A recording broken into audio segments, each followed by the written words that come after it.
I'm Karun Pankaj and in this video I'll be covering Himalayas and sources of history।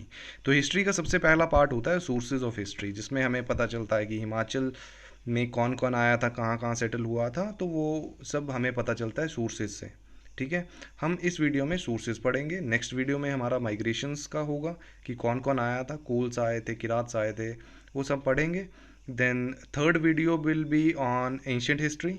ठीक है, then medieval and then modern. तो ऐसे हम 5 या 6 videos में हिमाचल की हिस्ट्री पूरी कवर कर लेंगे। राइट, तो सबसे पहले हम हिमालय से स्टार्ट करेंगे। तो सबसे पहले हिमालयाज डिस्कस करते हैं। तो अब बेसिक से देखना, ये आता है हमारा जम्मू एंड कश्मीर। राइट, तो जम्मू एंड कश्मीर जो हमारे हिमालयाज हैं मेनली जम्मू कश्मीर से अरुणाचल प्रदेश तक जाते हैं। ठीक है, तो जो यहाँ पे जो नॉर्थ पार्ट है इंडिया का, वहाँ पे हिमालयाज़ को कैसे डिवाइड किया है मैं वो समझा देता हूँ एक पार्ट। राइट, तो जो अपर पार्ट है, ठीक है, जम्मू कश्मीर वाला पार्ट है, वहाँ पे है ट्रांस हिमालयाज़। ठीक है, ये हिमालयाज़ का ही पार्ट है, उसको बोलते हैं ट्रांस हिमालयाज़। जो ट्रांस के साउथ में आ जाते हैं उन्हें बोलते हैं वेस्टर्न हिमालयाज़।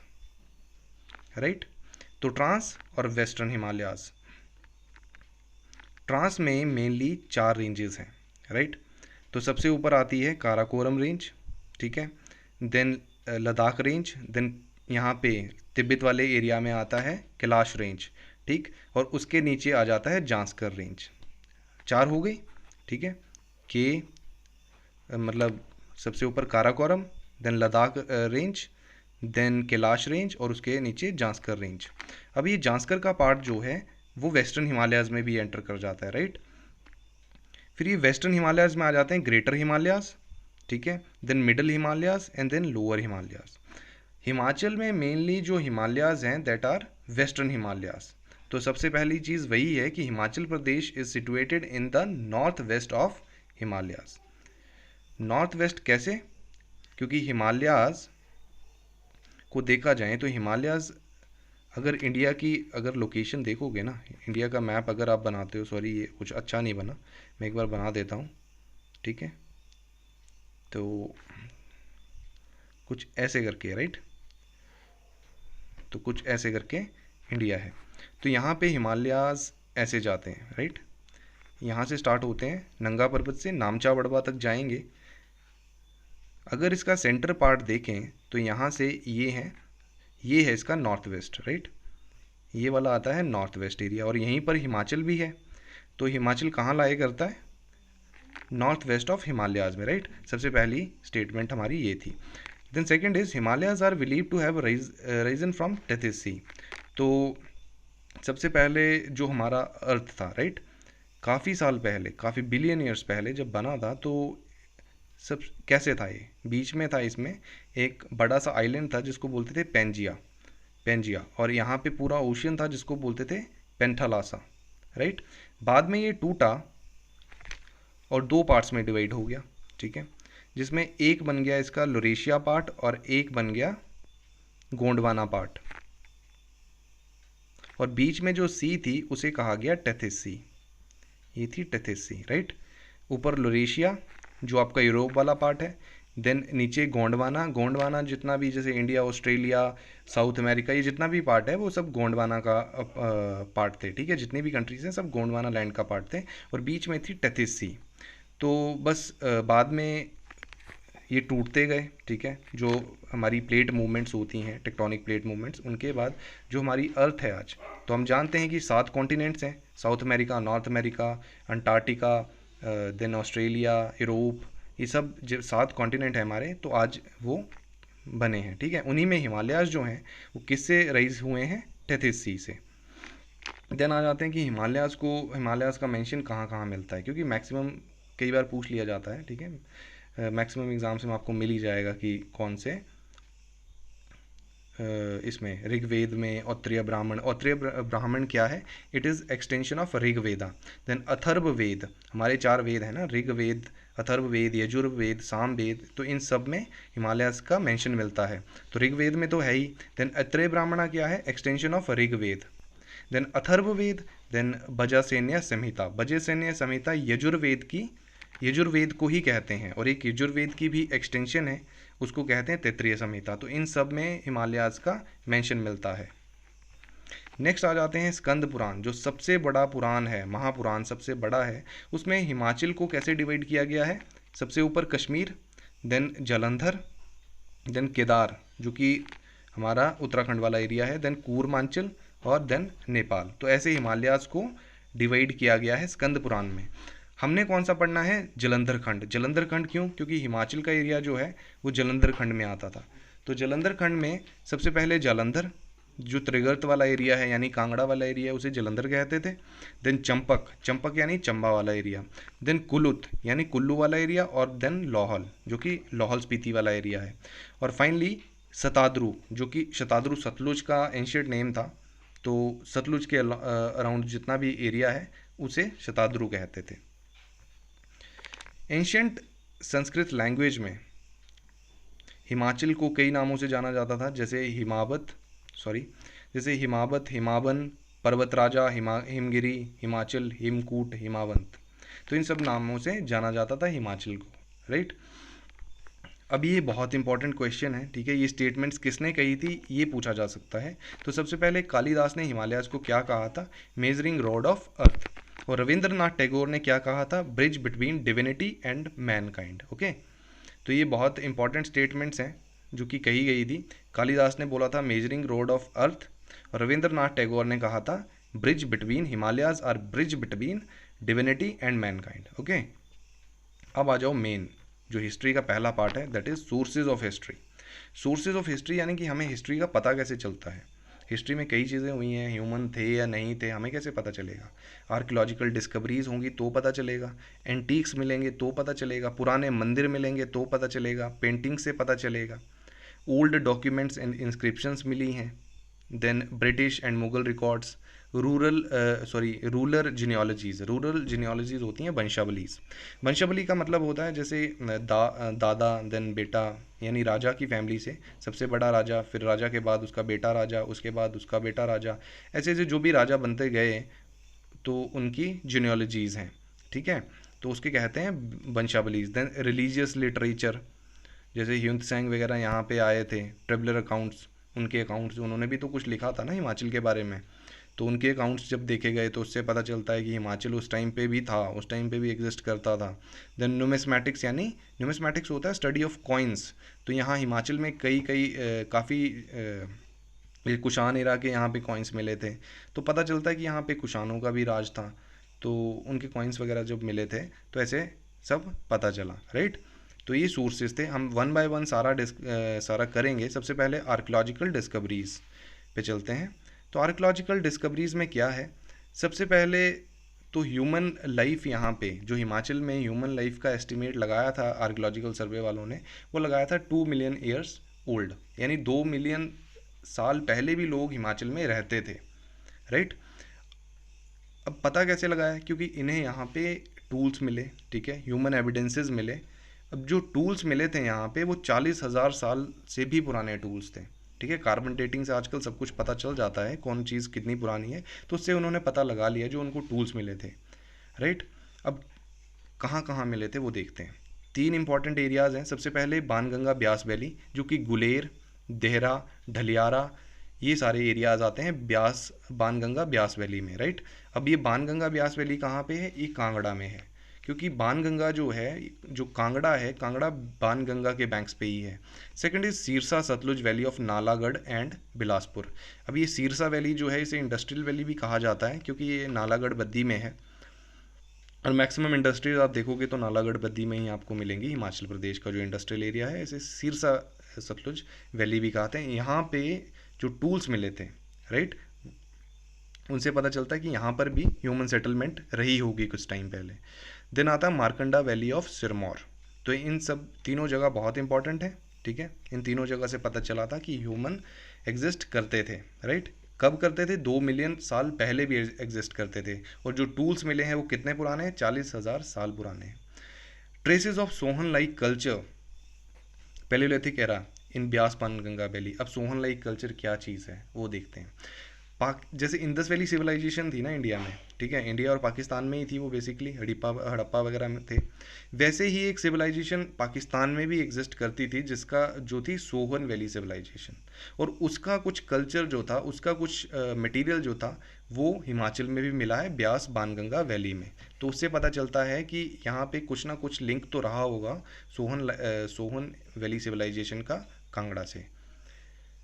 तो जैसे मेसोपोटामिया के जो कॉइन्स थे वो इंडस वैली सिविलाइजेशन में मिले थे, इंडस वैली सिविलाइजेशन के कॉइन्स मेसोपोटामिया में मिले थे, वैसे ही कुछ यहाँ पे मिला होगा। तो उससे पता चलता है कि सोहन लाइक कल्चर कहाँ मिला था, ब्यास बाणगंगा वैली में। Now next is G.E. Lewis, ये येले यूनिवर्सिटी अमेरिका से थे, यूएसए से। तो जब ये खुदाई कर रहे थे शिवालिक हिल्स में, राइट, तो इन्हें क्या मिला था, अपर जॉ ऑफ ह्यूमैनिड, यानी ग्रेट एप होते हैं ना बड़े बड़े बंदर जैसे, तो उनका अपर जॉ मिला था 1930 में।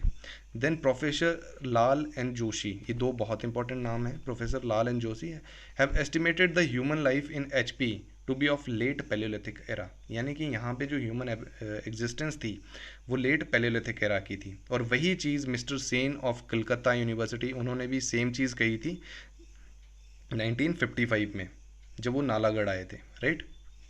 तो ये कुछ इंपॉर्टेंट नाम हैं जो कि बहुत ज़्यादा आपको रटने पड़ेंगे। Then next is antiques temples and paintings. तो सबसे पहला अगर टेम्पल्स की बात करें तो सबसे पहला टेम्पल तो आता है मसरूर टेम्पल। मसरूर बहुत ज़्यादा इंपॉर्टेंट टेम्पल है, क्योंकि 15 टेम्पल थे यहाँ पे, ठीक है। 1905 में अर्थक्वेक आया था, तो उससे काफ़ी ज़्यादा टूट गए थे यहाँ टेम्पल्स। तो H.L. शटलवर्थ, ये एक ब्रिटिशर थे, इन्होंने डिस्कवर किया था मसरूर। ये मसरूर को पिरामिड्स ऑफ हिमाचल प्रदेश या एलोरा ऑफ हिमाचल प्रदेश भी कहा जाता है। अजंता ऑफ हिमाचल प्रदेश ताबो मोनेस्ट्री को कहते हैं, जो कि स्पीति में है, और मसरूर को एलोरा ऑफ हिमाचल प्रदेश कहते हैं, जो कि 8th सेंचुरी से बिलोंग करता है। कहा जाता है, मैक्सिमम लोग तो ऐसे ही कहते हैं कि पांडवों ने बनवाया था, बट जो हमारा आर्कियोलॉजिकल सर्वे का डिपार्टमेंट है वो कहते हैं कि ये ललितादित्य के द्वारा बनाया गया था 8th सेंचुरी में, जो कि कश्मीर का राजा था। अब एक चीज़ और मैं इसमें बताऊंगा कि एक्चुअली ठाकुर द्वारा भी कहते हैं इसको। ठाकुर द्वारा क्यों? क्योंकि यहाँ पे 15 टेम्पल हैं, अब तो कम रह गए हैं, पहले 15 थे। तो सेंटर में जो टेम्पल है वहाँ पे एक मंदिर है, ठीक है, वहाँ पे एक मंदिर है जहाँ पे राम लक्ष्मण सीता की मूर्ति रखी है, भगवान की मूर्ति रखी है। तो बस सिर्फ उस जगह को, छोटी से उस मंदिर को ठाकुर द्वारा कहते हैं, तो वो जगह है ठाकुर द्वारा, बाकी पूरा मसरूर टेम्पल है वो। There is a 2nd century BC wooden temple at Makraha in Kullu. तो 2nd सेंचुरी BC का एक वुडन टेम्पल मकराहा कुल्लू में मिला था, राइट। और जो चैतडू एरिया है कांगड़ा डिस्ट्रिक्ट में, वहाँ पे बुद्धिज़्म के जो स्तूप्स होते हैं, जब जो बुद्धिस्ट होते हैं, जो उनकी डेथ हो जाती है तो उनके लिए स्तूप्स बनाए जाते हैं। तो वैसे ही चैतडू में 800 फीट लॉन्ग लार्ज स्तूप्स मिले थे, उनके रुइंस मिले थे, यानी कि जो बचे थे, थोड़े थोड़े बचे थे, वो मिले थे वहाँ पे, ठीक है। तो उससे पता चलता है कि हिमाचल के जो चैतडू एरिया या कांगड़ा एरिया जो है, वहाँ पे बुद्धिस्ट कल्चर कभी ना कभी रहा होगा। Icon of Lord Vishnu found at Fatehpur Kangra was of 5th to 6th century AD. Inscription of 5th to 6th centuries have been found in an idol at stone temple near चड़ी in Kangra. तो ये दोनों area भी बहुत इंपॉर्टेंट हो जाते हैं। चड़ी जो कि कांगड़ा में है, देन फतेहपुर ये भी कांगड़ा में ही है। तो यहाँ पे मूर्तियाँ मिली थी, ठीक है। जैसे चड़ी में तो एक स्टोन टेम्पल में एक आइडल मिला था जिसमें इंस्क्रिप्शन थी, कुछ लिखा हुआ था, और वो लिखा जो था वो 5th to 6th सेंचुरी का था, इतना पुराना था। और same 5th to 6th century का एक लॉर्ड विष्णु का आइडल मिला था, कहाँ पे? फतेहपुर में। No old documents and inscriptions. Inscriptions क्या होती हैं? जैसे मान लो एक पत्थर है, ठीक है, एक पत्थर है, बड़ा सा पत्थर है, मोनोलिथ कार्विंग, प्रशास्तीज भी बोलते थे इसको। अब यहाँ पे किसी टाइम पे पेन वगैरह तो होते नहीं थे, तो मान लो खुदाई कर दी, ठीक है, खुदाई करके कुछ भी लिख दिया, ठीक है, लैंड ग्रांट्स लिख दी कि इतना ज़मीन जो है वो राजा ने दे दिया किसी को, फलाना धमकाना जो भी है, तो बस वो बन गई एक इंस्क्रिप्शन। चाहे ये मोनोलिथ पे हो या चाहे ये कॉपर प्लेट पे हो, ठीक है। मान लो कॉपर की एक प्लेट है, उस पर लिख दिया कुछ, तो वो हो गई कॉपर प्लेट इंस्क्रिप्शन। अब जो लैंग्वेजेस मेनली यूज की जाती थी, ठीक है, उस टाइम पे यूज़ की जाती थी, वो थी खड़ोष्टी, ब्राह्मणी, शारदा, टांकरी और भूतियान, ठीक है। यही आपने मेनली पढ़नी है, बाकी भी हैं, बट मेन जो हैं वो कौन कौन सी हैं? खडोष्टी, ब्राह्मणी, शारदा, टांकरी। टांकरी हिमाचल की लैंग्वेज थी, ठीक है, हिमाचल की जो अपनी लैंग्वेज थी दैट वाज टांकरी। और ये हमेशा राइट टू लेफ्ट लिखी जाती थी, ठीक है, राइट टू लेफ्ट लिखी जाती थी। और बोतियान लाहौल स्पीति में लैंग्वेज थी, ठीक है, इनकी लैंग्वेज थी। और इनका जितना भी लिटरेचर है वो सब भूती लैंग्वेज में अभी प्रिजर्व करके रखा है इन्होंने, राइट। तो ये आ गई आपकी ओल्ड डॉक्यूमेंट्स एंड इंस्क्रिप्शंस। उसमें सबसे पुरानी जो इंस्क्रिप्शन है वो है Tons valley inscription. Tons river Yamuna की ट्रिब्यूटरी है और बस सिरमौर के पास, ठीक है, सिरमौर के पास ही ये टॉन्स वैली इंस्क्रिप्शन मिलती है, जो कि किसके टाइम की है? अशोका के टाइम की है, एम्परर अशोक के टाइम की है वो। 16th सेंचुरी तक चंबा हैड 130 इंस्क्रिप्शन। बहुत ज़्यादा इंपॉर्टेंट है, बहुत बार पूछा गया है कि ये जो 16th सेंचुरी तक चंबा में जो इंस्क्रिप्शन थी, कॉपर प्लेट पे जो इंस्क्रिप्शन थी, वो किस चीज़ से डील करती थी? तो मेनली वो डील करती थी लैंड ग्रांट से, जो राजा ने लैंड दिया होता था उससे डील करती थी ये। और 16th सेंचुरी तक ये 130 इंस्क्रिप्शंस थी कॉपर प्लेट में, जो कि चंबा में थी। The system started in around 10th century. तो दो बहुत इंपॉर्टेंट क्वेश्चन बनते हैं इससे और पूछे भी गए हैं। एक कि जो इंस्क्रिप्शंस थी, ठीक है, वो कौन सी सेंचुरी से स्टार्ट हुई थी? 10th सेंचुरी से स्टार्ट हुई थी। और दूसरा क्वेश्चन ये है कि ये किससे डील करती थी? तो वो लैंड ग्रांट से डील करती थी, राइट। अब आ जाओ जो स्टोन इंस्क्रिप्शंस हैं, राइट, कहाँ गई ये? अच्छा, स्टोन इंस्क्रिप्शंस है। तो स्टोन इंस्क्रिप्शंस दो बहुत इंपॉर्टेंट हैं, एक है पटियार की और एक है खनियारा की, दोनों ही कांगड़ा डिस्ट्रिक्ट में है। अब थोड़ा सा डिटेल में इसको पढ़ेंगे तो सबसे पहले तो ये ब्राह्मणी और खरोष्टी स्क्रिप्ट लैंग्वेज में लिखी गई थी, दोनों ही ब्राह्मणी और खरोष्टी स्क्रिप्ट में थी। दूसरी चीज़ ये आ जाती है कि जो पटियार में इंस्क्रिप्शन मिली थी वो बेयूला टेम्पल में मिली थी, जो कि रिलेटेड है कुषाण एरा से। और सेकंड जो खनियारा में थी, खनियारा कांगड़ा में ही है, धर्मशाला के पास, तो वहाँ पे जो मिली थी वो मौर्यन एरा के से रिलेटेड थी, ठीक है, मौर्यन से रिलेटेड थी। Then Seri rock inscription of Kullu belong to 5th century AD. Seri rock inscription कहाँ मिली थी? कुल्लू में। एंड सुलानू इंस्क्रिप्शन मंडी में। अब आ जाओ शारदा पे। अभी हमने ब्राह्मणी वाली पढ़ ली पीछे, ठीक है, अब आ जाओ शारदा स्क्रिप्ट पे। शारदा स्क्रिप्ट प्रशास्तीस कहाँ मिली थी? स्टोन प्रशास्तीस होती हैं, जैसे मैंने बताया ना कि मोनोलिथ, मोनोलिथ यानी कि एक पत्थर का बड़ा सा टुकड़ा, ठीक है, जोड़ा नहीं है किसी से, बस एक पत्थर का टुकड़ा नॉर्मल, ठीक है, उसको मोनोलिथ बोलते हैं। उस पर कार्विंग की होती है, वो मिली थी बैजनाथ में, ठीक है, 1204 AD की थी वो। तो उसमें पता चलता है कि जो स्क्रिप्ट थी उसमें डायरेक्टली पता चलता है कि जो बैजनाथ का एरिया था वो जलंधर किंगडम से रिलेटेड था।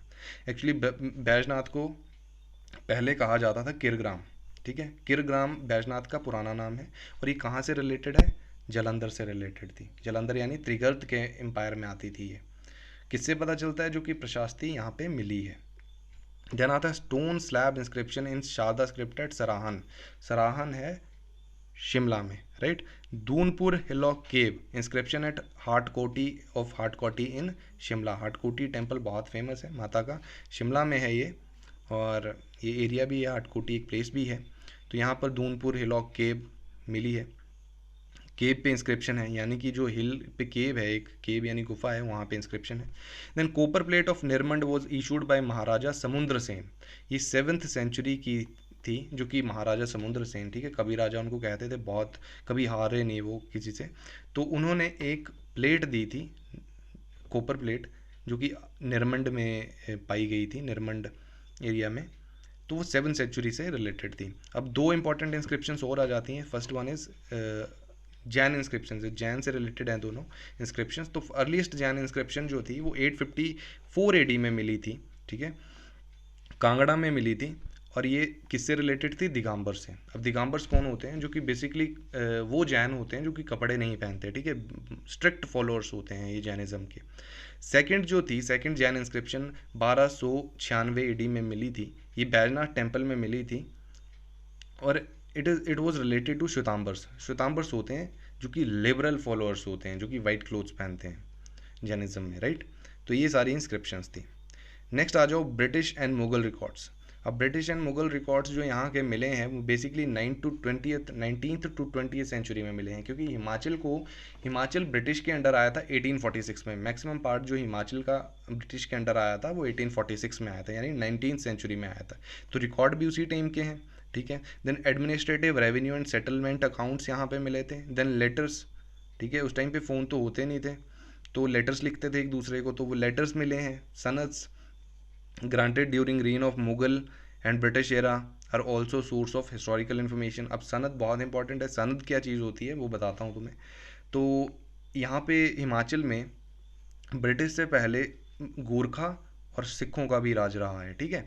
तो जब ब्रिटिशर्स ने गोरखाओं को हराया और सिखों को हराया, तो जिन जिन हिल के किंग्स ने, जो बेसिकली यहाँ के किंग्स थे, उन्होंने ब्रिटिशर्स का साथ दिया गोरखों और सिखों को हराने में, तो ब्रिटिशर्स ने उनको सनद्स प्रोवाइड कर दी। एक्चुअली सनद्स क्या होती थी कि राजा जो थे हिल के, वो अपने हिसाब से रूल करेंगे, ठीक है, पूरे मज़े में रूल करेंगे, बट वो अंडर ब्रिटिश ही होंगे, ठीक है। उनको इंडिपेंडेंस दे दी थी एक तरह की कि आप राज करो मज़े से, बट होंगे आप हमारे अंडर ही, ठीक है, वो सनद होती है।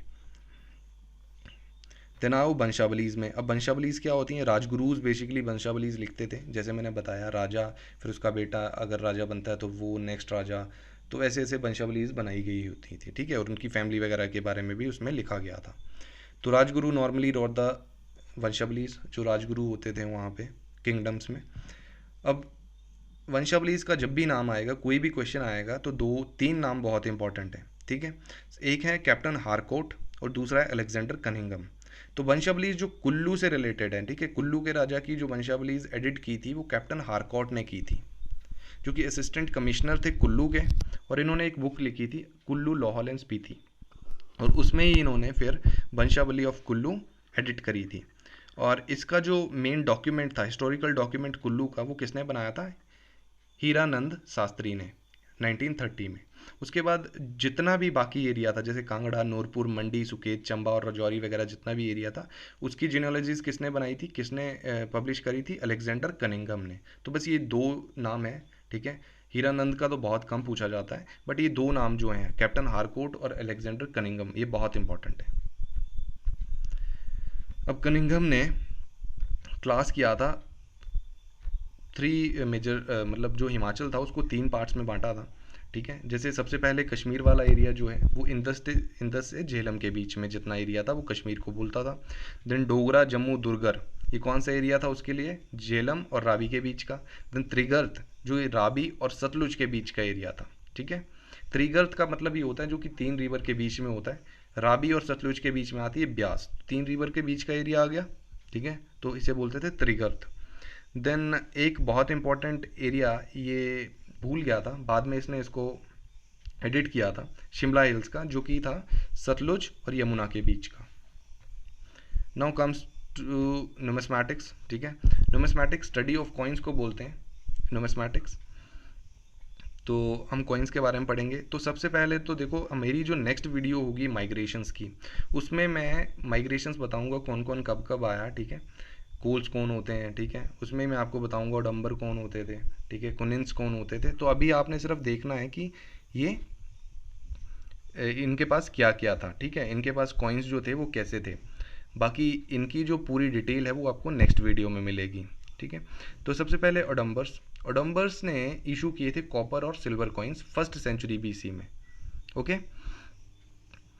और जो इनके कॉइन्स होते थे बेसिकली, ठीक है, जो एक्चुअली नूरपुर वाला एरिया है वहाँ पे ओडम्बर रहते थे, राइट, उनको ओडम्बर बोला जाता क्योंकि वहाँ पे ओडुम्बर ट्री होता है बेसिकली, तो बस उसी ट्री से रिलेटेड इनका नाम पड़ा था ओडम्बर्स, ठीक है। यहाँ पे क्या, जो इनका कॉइन्स था उनमें एक त्रिशूल बना होता था, ठीक है, त्रिशूल होता था, शिव जी को बहुत मानते थे इसलिए त्रिशूल होता था उसमें, और यहाँ पे महादेव शाह लिखा होता था कॉइन्स में। महादेव शाह के आगे जो भी राजा होता था उसका नाम लिखा होता था, ठीक।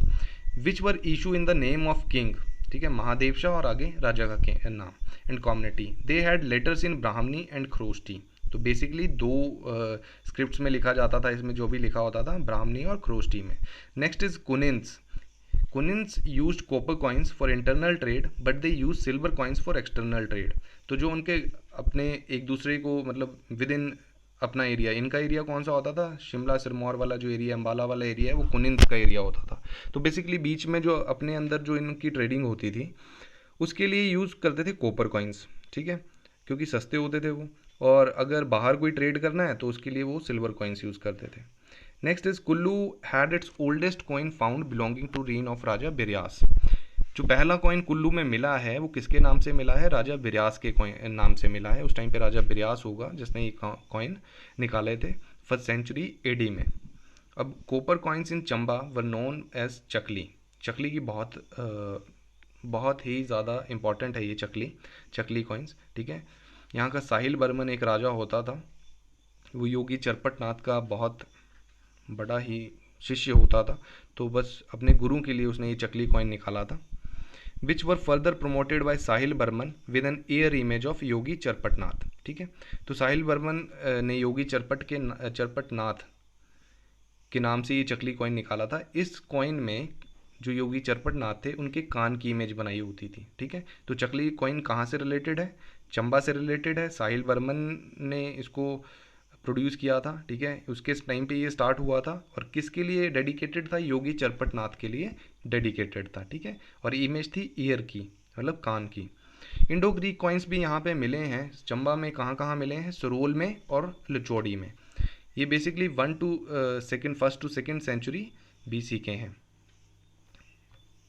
अब आ जाओ जो कि बहुत ज़्यादा इंपॉर्टेंट क्वेश्चन है और बहुत ज़्यादा यही पूछे जाते हैं कॉइन। सबसे पहले कि 21 अपोलोडोटस के कॉइन्स कहाँ मिले थे, ठीक है। ये भी इंडो ग्रीक किंग था। बेसिकली जो कनिष्क राजा था, अगर हिस्ट्री में आपने पढ़ा होगा कनिष्क राजा के बारे में, तो उसके फादर का नाम था अपोलोडोटस। तो उनके 21 कॉइन्स, सॉरी थोड़ा गलत हो गया, ठीक है। तो अपोलोडोटस एक्चुअली मिनेंदर को कहते थे। अपोलोडोटस मिनेंदर एक राजा था, इंडो ग्रीक राजा था, जो कि जब इंडिया में आया था तो बुद्धिस्ट कल्चर से और इंडियन कल्चर से इतना ज़्यादा प्रभावित हो गया था, इतना मतलब उसको प्रभाव पड़ा था उस चीज़ का, कि उसने अपना नाम तक चेंज कर दिया था। अपोलोडोटस से उसने अपना नाम कर लिया था मिनेंदर, राइट। तो बस उसके 21 अपोलोडोटस के कॉइन्स कहाँ मिले थे? मेवा एरिया, तपा मेवा एरिया ऑफ हमीरपुर, ठीक है। तो यहाँ पे कंफ्यूज नहीं होना है, ठीक है। कनिष्क के फादर का नाम था वेमा, ठीक है, वेमा कैडफेसिस। और ये इंडो वेक्ट्रियन जो था वो कौन था? अपोलोडोटस, राइट। और इसने बाद में अपना नाम चेंज करके क्या कर लिया था? मेनेंदर। अब आ जाओ कुषाण पीरियड में। कुषाण का जो पीरियड रहा है वो 220 AD से 225 AD तक रहा है, ठीक है। बेसिकली कनिष्क कुषाण का पीरियड का राजा जो था दैट वाज कनिष्क, ठीक है। उसके कॉइन्स मिले हैं और उसके फादर के भी कॉइन्स मिले हैं। अब उसके फादर जो थे उनका नाम था वेमा कैडफेसिस, राइट। अब कौन कौन से कहाँ कहाँ कॉइन मिले हैं? एक तो मिले हैं खनियारा में, ठीक है। Whose coins were found in Khaniyara along with coins of his father, ठीक है, वेमा कैडफेसिस। अब जो इंपॉर्टेंट लाइन है वो ये है कि 382 copper coins of Wema and 40 coins of Kanishka were found at कालका कसोली रोड। तो कालका कसोली का जो रोड है वहाँ पे 382 कॉइन्स ऑफ वेमा यानी कनिष्क के फादर के 382 कॉइन्स, ठीक है, और 40 कॉइन्स कनिष्क के मिले हैं कालका कसोली रोड पे। यानी बता सकते हैं कि उस एरिया पे एक राज किसका रहा होगा कभी ना कभी? कनिष्क का, राइट। यहाँ पे 37 पंच मार्क्ड कॉइन्स, पंच यानी कि मुक्का जो होता है ना वो बना हुआ था कॉइन्स पे। तो some 37 punch mark coins are found in Arki and 31 from Jwalaji area in Kangra, right. अब आ जाओ रिलीजियस लिटरेचर पे, ठीक है। रिलीजियस लिटरेचर कौन कौन सा मिला है जिससे पता चलता है, मिला या मतलब जो भी है जो हमें सोर्सेज से पता चलता है, ठीक है। जैसे ऋषि वाल्मीकि, वेद व्यास के क्या थे, वेद पुराण वगैरह, रामायण महाभारत, इनसे हमें पता चलता था क्योंकि हिमाचल का वर्णन था ना इन सब चीज़ों में। अब मेन बुक्स कौन सी आ जाती हैं? जैसे धर्मचंद नाटक एक बहुत इंपॉर्टेंट किताब है, ठीक है। कांगड़ा का राजा था धर्मचंद, उसका एक सेवक होता था मानिक चंद, उसने ये किताब लिखी थी धर्मचंद नाटक, ठीक है। देन आ जाता है कालिदास की किताबें जो थी रघुवंशम, देन कुमार संभवम, ये इंपॉर्टेंट किताबें हैं जिनमें बहुत वर्णन है हिमाचल प्रदेश का, हिमालयास का। देन विशाखा दत्ता की तो बहुत ज़्यादा मौर्यन पीरियड की इसने बहुत अच्छी किताबें लिखी हैं, जैसे मुद्रास्कस है, ठीक है, देवी चंद्रगुप्तम है। इनमें पता चलता है कि कैसे जो चंद्रगुप्त मौर्य था, ठीक है, जब उसने सम्राट बनना था तो कैसे कुल्लू के राजाओं की उसने मदद ली थी, वो सब विशाखा दत्ता ने मुद्रास्कस और देवी चंद्रगुप्तम में लिखा है, ठीक है, बताया है। तो ये एक इम्पॉर्टेंट किताब है। देन कलन की रजतरंगनी, पन्नी की अष्टध्यायी, बाण भट्ट की कादम्बरी, राइट। देन गुरु अर्जुन देव जी ने श्री आदि ग्रंथ लिखा है, तो उसमें भी हिमाचल का वर्णन है क्योंकि हिमाचल और पंजाब का बहुत ज़्यादा हिस्ट्री सेम सेम आपको मिलेगी, क्योंकि सिखों ने हिमाचल पे भी राज किया है काफ़ी एरिया पे। देन गुरु गोबिंद सिंह जी, गुरु गोबिंद सिंह जी ने विचित्र नाटक और हुक्मनामाज लिखे थे, राइट। भक्तमल ने खालसा नामा लिखा था, ठीक है। देन रतन सिंह भंगू ने प्राचीन पंथ प्रकाश, और मोहसिन फ़नी ने लिखी थी दविस्तान मजहब। तो ये सारी हिमाचल से रिलेटेड है। देन यहाँ पे कुछ ट्रेवलर्स आए थे, जैसे अल उतबी जो था, वो एक जो हिमाचल को सॉरी इंडिया को गोल्डन स्पैरो कहते थे ना, वो इसने ही नाम दिया था, अल उतबी ने, ठीक है। इसने किताबें लिखी थी, तारीख़ यामिनी और किताब यामिनी। इबन बतूता मोहम्मद बिन तुगलक के साथ आया था, ठीक है। हिमाचल में मोहम्मद बिन तुगलक 1337 में आया था, तो उसी के टाइम पे इबन बतूता भी आया था। देन फरिश्ता, फरिश्ता ने किताब लिखी थी तारीख़ फ़रिश्ते और गुलशन इब्राहिम। नाउ जहांगीर ने किताब लिखी है तजुके जहांगीरी। अब मुग़लों में सिर्फ जहांगीर था जिसने कांगड़ा फोर्ट अपने कब्ज़े में लिया था, ठीक है। तो उसकी जो तजुकी जहांगीरी है जो उसने लिखी थी, तो उसमें कांगड़ा का वर्णन भी मिलता है। देन अबुल फजल, ये अकबर के टाइम का था, ठीक है। अकबर के 9 रत्नों में एक रतन था ये अबुल फजल, तो इसने ऐनी अकबरी और अकबरनामा लिखी थी। देन आमिर तैमूरी 1398 से 1399, तैमूर ने हिमाचल को भी लूटा था, ठीक है। आलमचंद था अपना नालागढ़ का, वो उसका फ्रेंड बन गया था, तो उसने सारा एरिया, आमिर तैमूर ने सारा एरिया लूटा था आसपास का, सिरमौर वगैरह, और नालागढ़ छोड़ दिया था, राइट। तो तुजुके तैमूरी लिखी थी उसने, तो उसमें पता चलता है। देन ग्रीक ट्रेवलर जो जो यहाँ पे आए थे वो कौन कौन से थे, मेगस्थनीस, स्ट्राबो, प्लिनी एंड टॉलमी, ठीक है। और टॉलमी ने ही जलंधर को कुलिंद्रीन कहा था। देन ब्रिटिश में कौन कौन आए थे जो पहले आए थे, फ्रेजर, फोस्टर, विग्ने, हारकोट आए थे, एपीएफ हारकोट अभी हमने पढ़ा। देन कनिंगम, हारकोट ने कुल्लू की वंशावली को एडिट किया था, कनिंगम ने बाकी सभी जितना भी एरिया है। चाइनीज़ जो यहाँ पे आया था, जो कि बहुत ज़्यादा इंपॉर्टेंट है, 629 एडी से लेके 645 एडी तक यहाँ पे रुका था वो, ठीक है। इतना टाइम यहाँ पे रुका था ये। उसका नाम था ह्युंत सेंग, बहुत ही ज़्यादा इंपॉर्टेंट है ह्युंत सेंग, राइट। कोरियन भी यहाँ पे आया था जिसका नाम था हुई चाओ आओ, राइट। वो 8th सेंचुरी में आया था यहाँ पे। तो दैट्स इट फॉर टुडे। तो आज हमने हिमालयाज़ और सोर्सेज ऑफ हिमाचल कवर कर लिए हैं, ठीक है। नेक्स्ट वीडियो जो मेरी होगी, it will be on migrations, ठीक है। हिमाचल में कौन कौन और कब कब आया था, ठीक है। कोल्स पहले आए थे कि किरात पहले आए थे, वो सब हम उसमें डिस्कस करेंगे, राइट। तो that's it for today, thank you very much, hope you like the video, और please do like share and subscribe, जितना हो सके उतना शेयर करो इसको, राइट। Thank you.